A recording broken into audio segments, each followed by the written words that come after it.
प्रदेश में 9 सीटों पर होने वाले विधानसभा चुनाव की तारीख बदल गई है।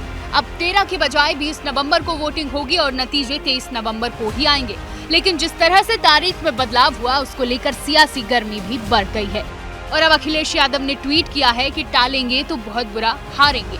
दरअसल समाजवादी पार्टी इसे हार का डर बता रही है, तो कांग्रेस चुनाव आयोग की निष्पक्षता पर सवाल उठा रही है। कोई हलचल मची हुई है, तो 20 नवंबर को चुनाव होंगे। अब 13 तारीख के जगह अगर कोई सबसे चालू पार्टी है तो मैं समझती हूँ भारतीय जनता पार्टी है, क्योंकि वो जानती है कि लोगों का ध्यान कैसे भटकाना चाहिए। दरअसल भारतीय जनता पार्टी उपचुनाव में बुरी तरह से हारने जा रही है, इसलिए परेशान है। और चुनाव आयोग पूरी तरह से भारतीय जनता पार्टी का सपोर्ट कर रहा है, उनके मनचाहे हिसाब से चुनाव तय कर रहा है, उनके मनचाहे हिसाब से डेट दे रहा है। ये चुनाव आयोग की निष्पक्षता पर बहुत बड़ा प्रश्न चिन्ह है।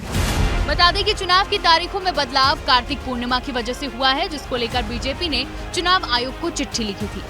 उत्तर प्रदेश के अंदर जो विधानसभा के उपचुनाव है, उसके लिए मैंने निर्वाचन आयोग भारत सरकार से निवेदन किया था। चूंकि वर्तमान में कार्तिक गंगा स्नान है, मैंने माननीय मुख्यमंत्री जी को पत्र लिखा था कि उन्होंने इसकी डेट बढ़ा करके 20 तारीख कर दी है, जिसके कारण से मतदान भी अधिक होगा। अब विपक्षी पार्टी सवाल उठा रही है कि कार्तिक पूर्णिमा की तारीख तो पहले से तय थी, फिर बाद में बदलाव क्यों किया। यूपी में फूलपुर, गाजियाबाद, मझवा, खैर, मीरापुर, सीसामऊ, कटेहरी, करहल और कुंदर की विधानसभा सीटों पर उपचुनाव होना है। इसमें कानपुर की सीसामऊ सीट को छोड़कर अन्य सभी सीटें विधायकों के सांसद बन जाने की वजह से खाली हुई हैं। इन सभी सीट पर नामांकन की तारीख पूरी हो चुकी है।